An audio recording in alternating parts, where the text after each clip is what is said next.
ചെമ്പനീർ പൂവിൻ്റെ പുത്തൻ പ്രമോ വിശേഷത്തിലേക്ക് ഏവർക്കും സ്വാഗതം. ഈ പ്രമോ ഇഷ്ടപ്പെടുകയാണെങ്കിൽ സബ്സ്ക്രൈബ് ചെയ്യണേ, അതുപോലെ തന്നെ ലൈക്ക് ചെയ്യണേ, സപ്പോർട്ട് ചെയ്യണേ. അങ്ങനെ ഭാമ പുറത്തേക്ക് ഇറങ്ങി വരികയാണ്. അപ്പം രവി പറയാണ് ചന്ദ്രമതി രേവതിയോട് മാപ്പ് പറയണമെന്ന് പറയാണ്. അപ്പം ചന്ദ്രമതി പറയാണ് ഇവളോട് ഞാൻ ഒരിക്കലും മാപ്പ് പറയത്തില്ല, അതാരും പ്രതീക്ഷിക്കണ്ട എന്നും പറഞ്ഞുകൊണ്ട് ദേഷ്യച്ചങ്ങ് പോവുകയാണ് ചന്ദ്രമതി. അപ്പം ചന്ദ്രമതി പോകുന്നത് നോക്കി രവി ഇങ്ങനെ നിൽക്കുകയാണ്. രാത്രിയിലാണെങ്കിൽ രവി അങ്ങോട്ടും ഇങ്ങോട്ടും നടക്കുവാണ്.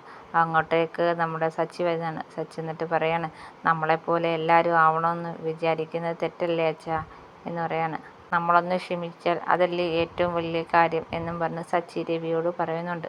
പിന്നെ ശ്രുതിയോട് രവി പറയുകയാണ്, നീ മാത്രം എന്താടാ ഇങ്ങനെ ആയിപ്പോയെ? എൻ്റെ മറ്റ് 2 മക്കളെ വളർത്തിയതുപോലെ തന്നെയല്ലേ നിന്നെ വളർത്തിയത്. പക്ഷെ നീ മാത്രം കള്ളത്തരം കാണിക്കുകയും സ്വർണം അടിച്ചു മാറ്റുകയും പൈസ കടം വാങ്ങിക്കുകയൊക്കെ ചെയ്യുന്നത്. മറ്റുള്ളവർ രണ്ടുപേരും ഇങ്ങനെയൊന്നും ചെയ്യുന്നില്ലല്ലോ, നീ മാത്രം എന്താ ഇങ്ങനെ ആയിപ്പോയെന്നും പറഞ്ഞുകൊണ്ട് ശ്രുതിയുടെ നേരെ കുറേ ചൂടാവുന്നുണ്ട് രവി. ഇതൊക്കെയാണ് നാളത്തെ പ്രമോ വിശേഷം. എല്ലാവർക്കും ഇഷ്ടപ്പെട്ടെങ്കിൽ സബ്സ്ക്രൈബ് ചെയ്യണേ.